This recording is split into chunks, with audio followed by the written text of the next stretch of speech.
수진아, 오늘이 네 남편 제삿날인 거 알고는 있니? 내 아들 죽은 오늘 말이다. 왜? 죽은 남편이 살아서 돌아오니까 말이 안 나오나? 지옥 같은 3년을 버텨낸 제 피눈물 나는 이야기 지금 시작합니다. 아들 목숨값 30억을 홀라당 삼킨 며느리가 내 아들 3주기 제삿날 새하얀 웨딩드레스를 입었습니다. 쫓겨난 예식장 구석에서 바들바들 떨리는 주먹을 쥐고 섰는데 굳게 닫혀있던 식장 문이 열리고 죽은 줄만 알았던 내 아들이 휠체어를 타고 들어왔습니다. 심장이 덜컥 내려앉고 다리에 힘이 풀려 그 자리에 털썩 주저앉고 말았죠. 여러분, 안녕하십니까? 오늘 제가 들려드릴 이야기는 짐승만도 못한 며느리에게 모든 걸 빼앗기고 지옥 같은 3년을 버텨낸 제 피눈물 나는 사연입니다. 이 이야기를 꺼내려면 지금으로부터 꼬박 3년 전으로 거슬러 올라가야 합니다. 저는 경기도 외곽의 낡은 빌라촌에서 혼자 살고 있는 72 김순자입니다. 남편은 민우가 12살 때 갑자기 쓰러져 저 세상으로 갔습니다. 병원비에 장례비까지 쓰고 나니 통장에는 빈 껍데기만 남았죠. 그때부터 저는 남의 집 파출부로, 식당 주방 보조로, 새벽 반찬 가게 설거지까지 안 해본 일이 없습니다. 손마디가 굵어지고 무릎이 시려도 이를 악물었습니다. 유일한 이유가 있었으니까요. 바로 내 아들 이민우였습니다. 민우는 참으로 기특한 아이였습니다. 어릴 때부터 제 속을 한 번도 썩인 적이 없었어요.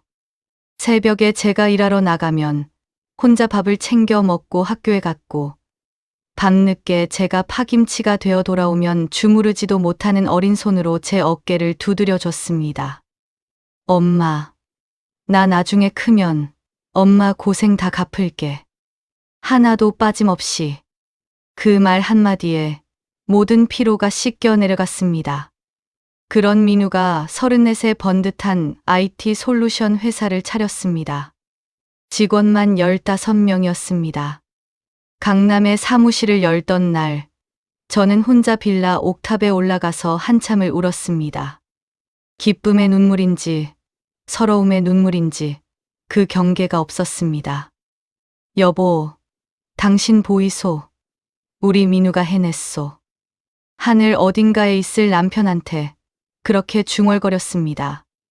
그러던 어느 날 민우가 여자를 데려왔습니다. 박수진이라는 아가씨였습니다. 처음 봤을 때부터 뭔가 이상했습니다. 눈빛이 너무 또렷했어요. 처음 만나는 시어머니 앞에서 떨리는 기색도 없이 제 눈을 정면으로 쳐다보더군요. 웃는 얼굴이 예쁘긴 했는데 그 웃음 뒤에 뭔가 계산기를 두드리는 사람 같은 차가움이 느껴졌습니다.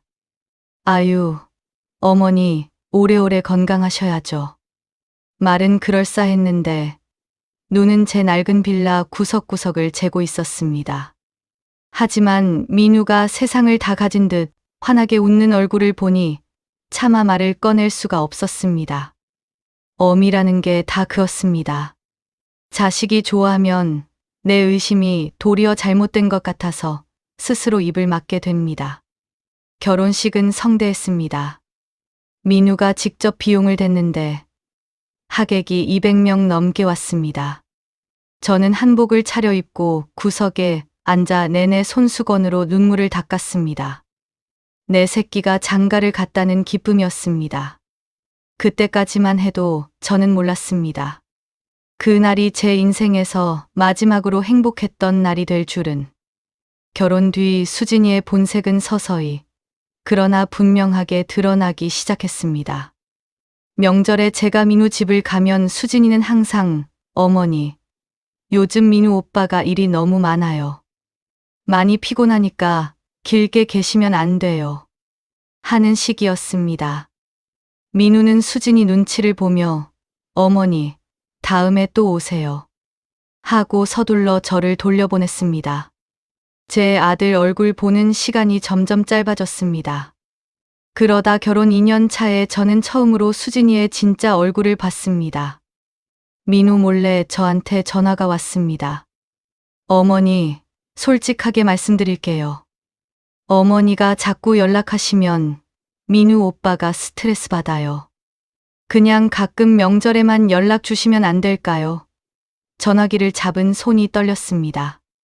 수진아, 내가 아들한테 연락하는 게 잘못이냐? 하고 물었더니 돌아온 대답이 가관이었습니다. 어머니가 서운하신 건 알겠는데 저도 제 가정이 있잖아요. 그 말에 저는 수화기를 내려놓고 한참을 멍하니 앉아 있었습니다. 그리고 3년 전 비가 억수같이 쏟아지던 11월의 밤이었습니다. 자정이 다 된 시각에 전화가 왔습니다. 모르는 번호였습니다. 받자마자 다짜고짜 이민우 씨 어머니 되십니까? 하는 낯선 남자 목소리가 들렸습니다. 그 순간 온몸에 소름이 돋았습니다. 어미라는 건 본능으로 압니다. 뭔가 잘못됐다는 것을. 아드님이 교통사고를 당하셨습니다. 경기도 37번 국도 절벽 구간에서 차가 추락했습니다. 현재 시신 수습 중이며 거기까지 듣고 저는 전화기를 떨어뜨렸습니다. 무릎이 꺾이면서 그 자리에 털썩 주저앉았습니다. 온 세상이 갑자기 소리를 잃은 것 같았습니다. 비가 창문을 두드리는 소리만 멀리서 들렸습니다. 사고 현장에 내려간 차는 완전히 뭉개져 있었습니다. 폭우가 쏟아지는 절벽 아래 처참하게 찌그러진 민우의 외제차를 봤을 때 저는 다리가 완전히 풀려버렸습니다. 시신조차 제대로 수습이 안 된다는 말에 저는 그 자리에서 정신을 잃었습니다. 장례는 수진이가 치렀습니다. 사흘 동안 저는 몸을 가누지 못했습니다. 아들 영정사진 속에서 민우가 환하게 웃고 있었습니다. 그 웃음이 너무 잔인하게 느껴져서 저는 사진을 똑바로 볼 수가 없었습니다. 장례가 끝나고 사흘 뒤 수진이에게서 문자 한 통이 왔습니다. 어머니, 오늘 짐 좀 빼주셔야 할 것 같아요. 비밀번호 바꿔놨으니까 아파트는 못 들어오세요. 짐은 문 앞에 내놓을게요. 처음에 저는 제가 잘못 읽은 줄 알았습니다. 눈을 비비고 다시 읽었습니다. 틀리지 않았습니다. 달려갔습니다. 민우 집 앞에 도착하니 낡은 박스 2개가 복도에 놓여 있었습니다. 제가 민우한테 사줬던 머플러, 사진 앨범, 그리고 민우의 낡은 수첩 하나가 박스 안에 아무렇게나 쑤셔 들어가 있었습니다. 초인종을 눌렀습니다. 수진이가 문을 반쯤 열었습니다. 새빨간 립스틱을 바른 얼굴이었습니다. 남편이 죽은 지 채 일주일도 안 된 사람의 얼굴이라고 믿기 어려웠습니다. 어머니, 이제 저도 제 인생 살아야죠. 짐은 가져가세요. 그 눈빛이 너무 서늘해서 저는 말이 나오지 않았습니다. 수진아, 나는 지금 어디로 가라는 거냐? 물었더니 문이 닫혔습니다. 그냥 닫혔습니다. 제 얼굴 앞에서. 결국 저는 그 박스 2개를 끌고 거리로 나왔습니다. 한 손엔 지팡이, 한 손엔 박스. 70이 넘은 노파가 한밤중에 거리에 서 있었습니다. 아무도 없었습니다. 비는 또 내리고 있었습니다. 그날 처음으로 이 사람이 처음부터 노렸구나 하는 생각이 들었습니다. 보험금을 타기 위해, 민우 회사를 빼앗기 위해, 처음부터. 그렇게 저는 지하 단칸방으로 밀려났습니다. 보증금 300만 원에 월세 25만 원짜리 방이었는데 3평도 채 안 됐습니다. 창문이라고는 반지하 바닥에 붙은 작은 환기창 하나뿐이었고 비가 오면 습기가 올라와 벽에 곰팡이가 피었습니다. 처음 들어갔을 때 퀴퀴한 냄새가 코를 찌르는데 그게 이제 내 집이었습니다. 민우 회사 지분은 수진이가 이미 박 이사라는 사람에게 넘겨버린 상태였습니다. 나중에 안 사실이지만 민우와 동업을 했던 박현석, 그 사람이 바로 처음부터 수진이와 짜고 민우를 해코지한 장본인이었습니다. 하지만 그땐 저는 그 이름조차 몰랐습니다. 먹고 살아야 했습니다. 무릎이 시리고 허리가 끊어질 것 같아도 저는 새벽마다 낡은 카트를 끌고 골목을 돌았습니다. 폐지 줍는 일이었습니다. 파지 한 킬로에 80원 받는 일이었습니다. 하루 종일 걸어봐야 5,000원을 넘기기 어려웠습니다. 겨울 새벽 칼바람을 맞으면서 낡은 목장갑 낀 손을 호흡 불다 보면 이런 생각이 들었습니다. 내가 왜 살고 있는 걸까? 뭘 위해서? 그때마다 저는 품속에서 민우의 낡은 수첩을 꺼냈습니다. 수진이가 박스에 던져 넣었던 그것이었습니다. 표지가 닳아서 글씨가 다 지워진 낡은 수첩. 안을 펼치면 민우의 빼곡한 글씨들이 가득했습니다. 첫 장에는 뜬 모를 숫자 2줄만 적혀 있었습니다. 0412에 0825. 저는 그게 뭔지 몰랐습니다. 그냥 아들의 채취가 남은 것 같아서 그 숫자를 손가락으로 쓸어내리며 버텼습니다. 동네 경로당 어르신들이 저를 불쌍히 여겨 가끔 국밥을 사줬습니다. 처음엔 자존심이 있어서 거절했는데 배가 너무 고프면 자존심도 얇아집니다. 그냥 받아 먹었습니다. 고맙다는 말을 하면서 눈물을 참았습니다. 그 3년 동안 딱 한 번 수진이를 마주쳤습니다. 강남 백화점 앞이었습니다. 저는 폐지 카트를 끌고 지나가는 길이었고 수진이는 명품 쇼핑백을 양손에 들고 나오던 참이었습니다. 눈이 딱 마주쳤습니다. 수진이가 잠깐 멈추더니 슬쩍 눈을 내리깔고 지나쳤습니다. 인사도 없었습니다. 아는 척도 없었습니다. 저는 그냥 서서 그 뒷모습을 바라봤습니다. 뭐라고 해야 할 말이 없었습니다. 아니, 너무 많아서 아무 말도 못했습니다. 저는 매일 밤 민우 사진 앞에 정화수를 떠났습니다. 촛불을 켜고 앉아 아들 사진을 들여다봤습니다. 민우야, 엄마 어떻게 하면 좋겠냐. 내 목까지 살아야 하는데 엄마 너무 힘들다. 그렇게 중얼거리다 잠이 들곤 했습니다. 2번째 겨울이 지나고 3번째 봄이 왔을 때 경로당 아주머니가 소문을 들고 왔습니다. 순자 씨, 수진이란 사람 요즘 박이사란 사람이랑 공공연하게 만나고 다닌다더라. 다음 달에 결혼한다는 소문이 있어. 저는 그 말을 듣고도 처음엔 아무 반응이 없었습니다. 이미 기대도 분노도 바닥난 줄 알았습니다. 그런데 그날 밤 잠을 못 잤습니다. 그리고 오늘이 됐습니다. 민우의 3주기 기일이었습니다. 저는 새벽 5시에 일어나 정화수를 떠놓고 민우 사진 앞에 앉았습니다. 민우야, 오늘이 네 3주기구나.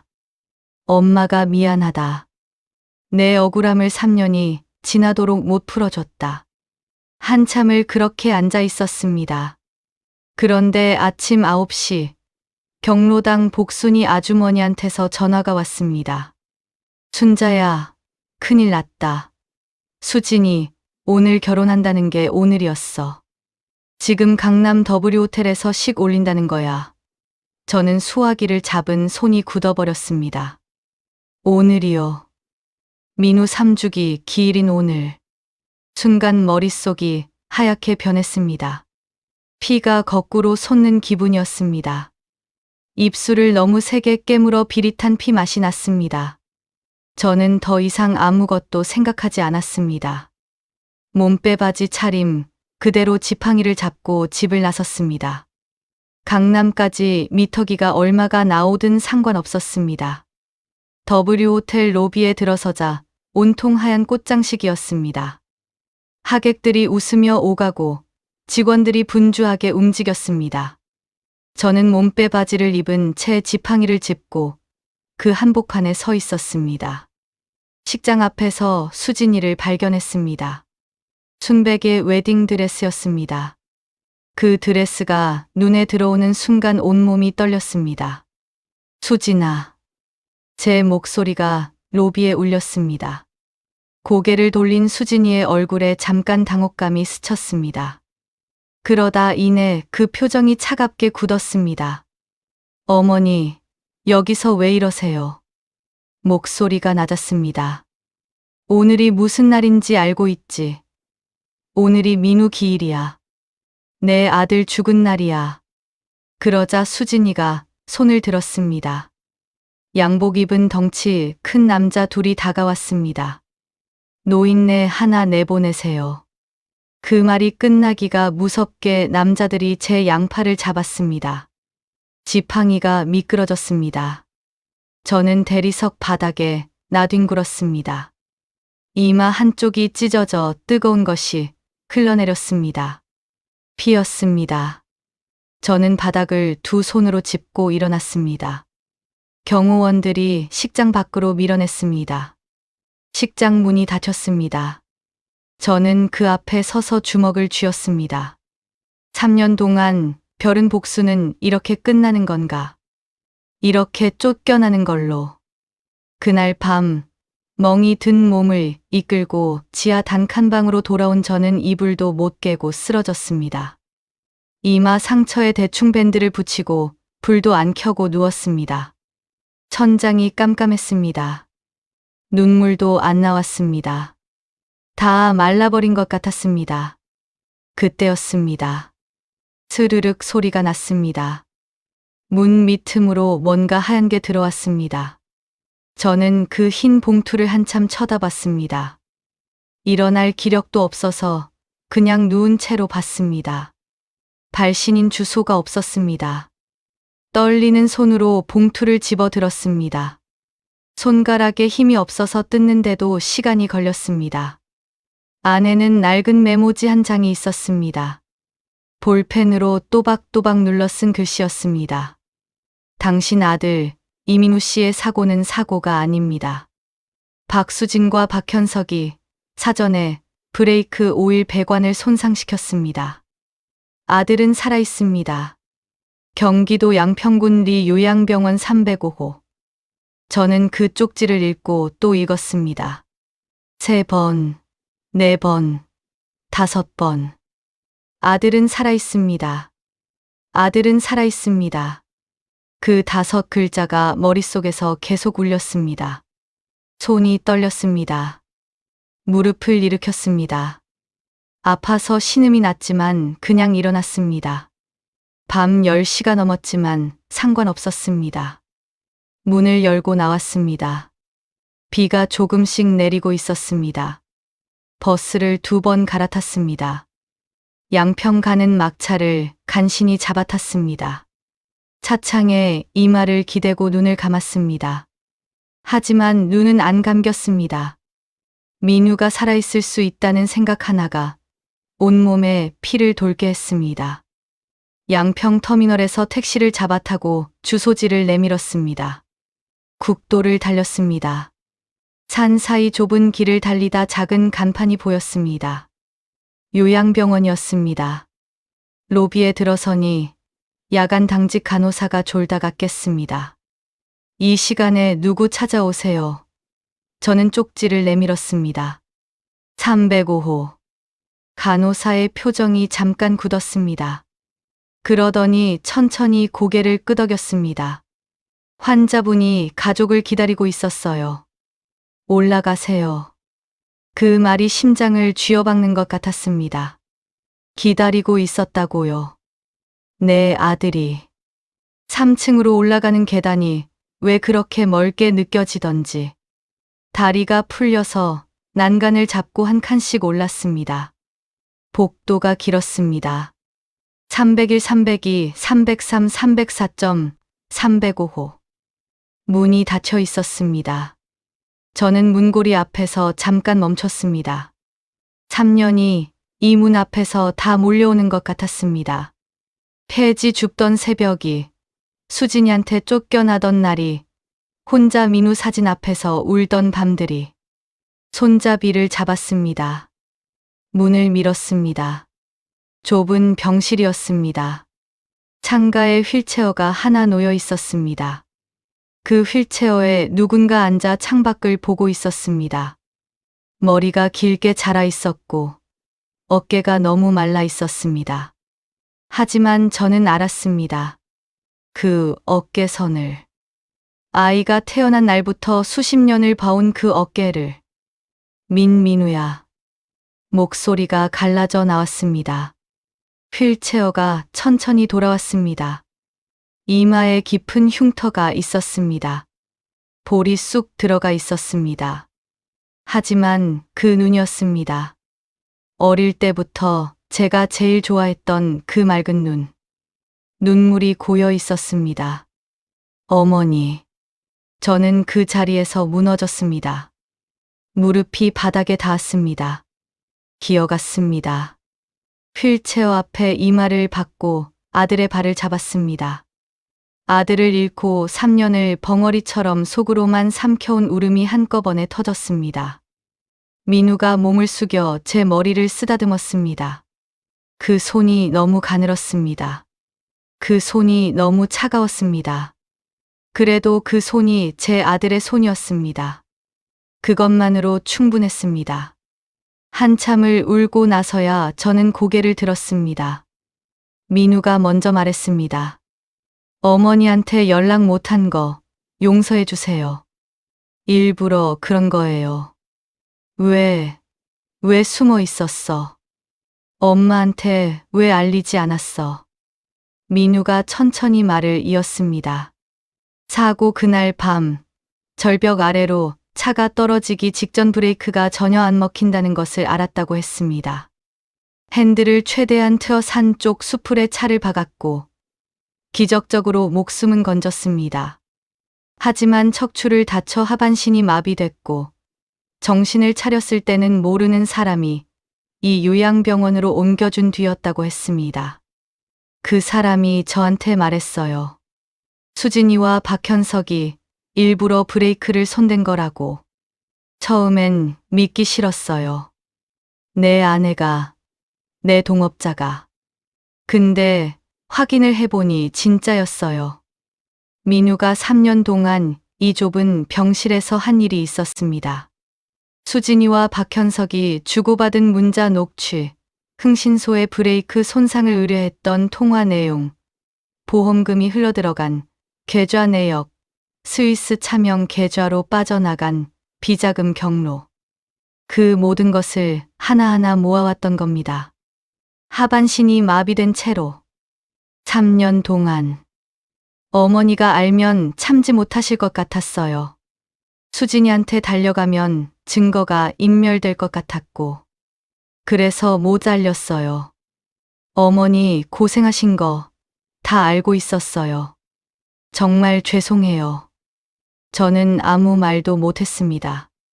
이 아이가 하반신이 마비된 채로 이 좁은 방에서 어미 걱정까지 하면서 3년을 버텼다는 것.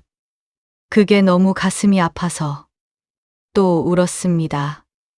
민우가 말했습니다. 조용하고 단단한 목소리로. 이제 때가 됐어요. 어머니, 준비됐죠?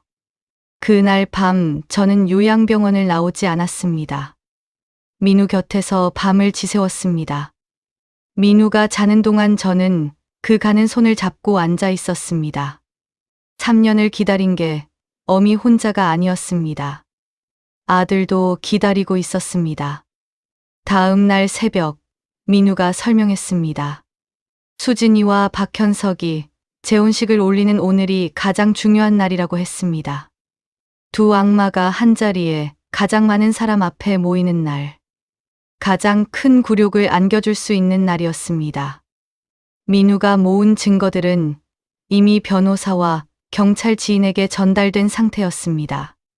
식이 시작되는 시간에 맞춰 경찰이 움직이기로 되어 있었습니다. 어머니가 저 밀어주세요. 아들이 그렇게 말했습니다. 저는 고개를 끄덕였습니다. W 호텔은 오후부터 분주했습니다. 200명이 넘는 하객이 모였습니다. 식장 안에서는 웨딩 마치가 울려 퍼지기 시작했습니다. 저는 차 안에서 민우의 휠체어를 내리며 손이 떨렸습니다. 민우는 창백한 얼굴이었지만 눈빛이 고요했습니다. 어머니, 괜찮아요? 괜찮다. 나는 괜찮아. 거짓말이었지만 사실이기도 했습니다. 두 다리가 후들거렸지만 손은 움직였습니다. 저는 민우의 휠체어 손잡이를 잡았습니다. 품속에는 민우의 낡은 수첩이 있었습니다. 3년 동안 제 가슴 위에서 잠을 잔 그 수첩. 호텔 직원이 우리를 막아섰지만 민우가 변호사 공문을 꺼냈습니다. 직원이 읽다가 굳었습니다. 잠시 통화를 하더니 비켜섰습니다. 식장 안으로 들어갔습니다. 주례사가 한창이었습니다. 단상 위에 수진이와 박현석이 나란히 서 있었습니다. 저는 천천히 복도를 걸었습니다. 민우의 휠체어를 밀면서 양쪽 하객들이 고개를 돌리기 시작했습니다. 술렁거림이 번졌습니다. 주례가 말을 멈췄습니다. 수진이가 고개를 돌렸습니다. 그 순간 수진의 얼굴이 하얗게 변하는 것을 저는 똑똑히 봤습니다. 입술이 벌어졌습니다. 소리가 안 나왔습니다. 박현석이 수진의 시선을 따라 고개를 돌렸다가 그 자리에서 뒷걸음질을 쳤습니다. 식장이 터졌습니다. 여기저기서 비명과 웅성거림이 동시에 터져 나왔습니다. 이민우다. 저 사람 죽지 않았어. 귀신이야? 민우가 직접 휠체어 바퀴를 굴려 단상 앞으로 나아갔습니다. 마이크를 잡았습니다. 안녕하세요. 이민우입니다. 3년 전 교통사고로 사망한 것으로 알려진 그 이민우가 맞습니다. 식장이 순간 조용해졌습니다. 제가 오늘 이 자리에 나온 이유는 딱 하나입니다. 저를 죽이려 했던 두 사람을 여러분 앞에서 마주하기 위해서입니다. 그때 식장 뒤쪽 스크린이 켜졌습니다. 전화 통화 녹음이 흘렀습니다. 수진의 목소리가 식장 안에 울려 퍼졌습니다. 브레이크 확실히 망가뜨려야 해요. 절벽 구간 지날 때 작동 안 되게. 돈은 말한 대로 줄게요. 식장이 다시 한번 폭발했습니다. 박현석이 도망치려고 몸을 돌렸지만 출입구 앞에 이미 사복 경찰들이 서 있었습니다. 다음 영상에는 수진의 차명 계좌에서 스위스 비밀 계좌로 보험금 30억이 분할 이체되는 내역이 흘렀습니다. 안 돼, 끄라고. 저거 끄라고. 수진이가 단상을 내려오며 스크린 쪽으로 뛰었습니다. 드레스 자락을 밟아 비틀거렸습니다. 그때 저는 품에서 수첩을 꺼냈습니다. 마이크 앞에 섰습니다. 다리가 떨렸지만 목소리는 떨리지 않았습니다. 수진아, 3년 동안 내가 이 수첩을 얼마나 만지작거렸는지 아냐. 이 안에 첫 장에 적힌 숫자 기억하지? 0412-0825. 우리 민우가 혹시 모를 사태에 대비해서 내년 스위스 비밀 계좌 비밀번호를 여기 적어뒀더라. 민우가 국세청에 이미 신고했고 계좌는 오늘 새벽에 전부 동결됐다. 30억은 물론이고 내가 박현석이랑 같이 빼돌린 돈까지 한 푼도 못 건진다. 수진이가 그 말을 듣는 순간 얼굴이 무너지는 것을 봤습니다. 무릎이 꺾였습니다. 드레스가 대리석 바닥에 풀어졌습니다. 머리에 티아라가 굴러떨어져 산산조각이 났습니다. 박현석은 경찰에게 양팔이 붙잡힌 채 발을 버둥거렸습니다. 나는 모르는 일이야. 수진이가 시킨 거야. 하객들 사이에서 냉소가 흘렀습니다. 저는 마이크를 내려놓고 민우에게로 걸어갔습니다. 아들 곁에 섰습니다. 민우가 고개를 들어 저를 봤습니다. 눈가가 빨개져 있었습니다. 저도 눈물이 흘렀습니다. 3년을 기다린 눈물이었습니다. 수진이와 박현석은 그 자리에서 수갑이 채워졌습니다. 살인 미수, 보험 사기, 횡령, 탈세. 혐의가 넷이었습니다. 수진이가 경찰에게 끌려가면서 울부짖었습니다. 내가 잘못한 게 뭔데? 민우 오빠가 먼저 나한테 잘해준 게 없었어. 그 소리를 들으면서 저는 아무 말도 하지 않았습니다. 인과응보라는 게 이런 거겠지 싶었습니다. 박현석은 끌려가면서 수진이를 향해 소리쳤습니다. 너 때문이야. 내가 먼저 꼬드긴 거잖아. 두 사람이 서로를 향해 손가락질하며 경찰차에 올라탔습니다. 마지막까지도 서로 책임을 미루는 꼴을 식장에 남은 모든 사람이 지켜봤습니다. 하객들이 하나둘 식장을 빠져나갔습니다. 웨딩 케이크가 손도 안 댄 채 테이블에 놓여 있었고 수진이의 티아라 조각이 바닥에 흩어져 있었습니다. 수천만 원짜리 예식장이 순식간에 빈 무대가 됐습니다.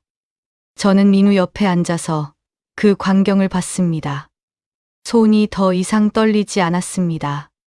3년 동안 제 가슴속을 짓누르던 무언가가 비로소 내려가는 기분이었습니다. 어머니. 응. 배고프지 않아요? 그 말에 저는 피식 웃음이 나왔습니다. 3년 만에 처음으로 나온 웃음이었습니다. 배고프다. 민우도 웃었습니다. 그 웃음이 어릴 때 그 웃음이었습니다. 볼이 쏙 들어가는.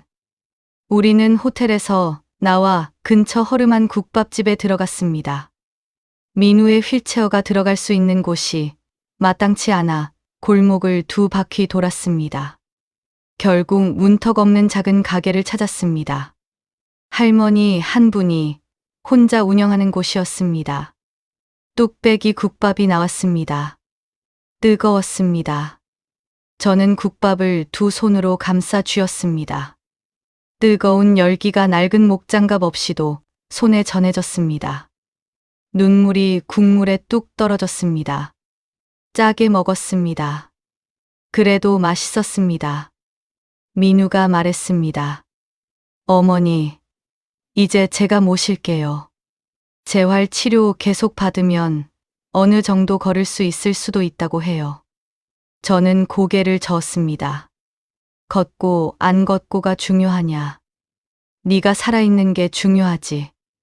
민우가 숟가락을 내려놓고 눈을 붉혔습니다. 어미 앞에서 울지 않으려고 입술을 꽉 깨무는 게 보였습니다. 그 모습이 12살적 아버지 영정 앞에서 이를 악물던 그 아이랑 똑같았습니다. 울어도 돼. 이제 여기서 실컷 울어도 돼. 민우가 결국 울었습니다. 저도 울었습니다. 국밥집 할머니가 우리를 흘깃보다가 슬며시 물수건을 하나 더 갖다 놓고 자리를 피해줬습니다. 수진이와 박현석의 재판은 8개월 후에 1심 판결이 났습니다. 살인 미수, 보험 사기, 횡령 혐의가 합산돼 두 사람 모두 15년이 선고됐습니다. 동결된 스위스 계좌의 돈은 국고 환수와 민우 손해배상으로 처리됐습니다. 수진이가 항소했지만 2심에서도 형량은 줄지 않았습니다. 민우는 재활치료를 시작했습니다. 5달이 됐을 때 민우가 처음으로 평행봉을 잡고 한 걸음을 뗐습니다. 발이 바닥에 닿는 걸 보고 저는 그 자리에서 쪼그려 앉아 울었습니다. 어머니, 너무 우시면 제가 집중이 안 돼요. 민우가 평행봉을 잡은 채 웃으며 말했습니다. 미안. 안 운다. 저는 눈물을 닦고 일어섰습니다. 그리고 또 울었습니다. 저는 지하 단칸방을 나왔습니다. 민우가 구해준 작은 빌라 1층이었습니다. 창문으로 햇빛이 들어왔습니다. 처음 이사 들어가던 날, 저는 창문 앞에 한참 서 있었습니다. 햇빛이 참 따뜻했습니다. 이게 당연한 건데 3년 만에 처음 느끼는 것 같았습니다. 민우의 낡은 수첩은 아직 제 서랍 안에 있습니다. 버리지 않았습니다.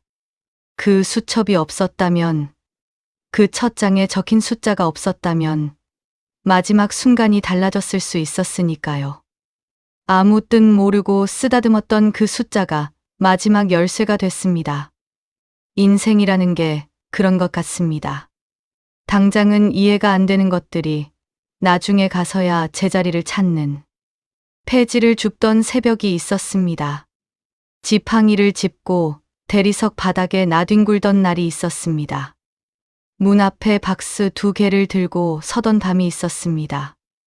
그 모든 것을 지나 여기에 왔습니다. 하늘의 그물은 성긴 듯 보여도 결코 빠져나가는 법이 없습니다. 봄이 왔습니다. 진짜로. 여러분, 오늘 긴 이야기 끝까지 들어주셔서 고맙습니다. 살면서 억울한 일을 당하고 포기하고 싶은 순간이 찾아올 때 오늘 제 이야기가 조금이라도 힘이 됐으면 합니다. 진실은 언제나 이깁니다. 시간이 걸릴 뿐이지 반드시 이깁니다. 오늘 이야기가 속 시원하셨다면 댓글로 여러분의 이야기도 남겨주세요. 다음 사연에서 또 뵙겠습니다. 감사합니다.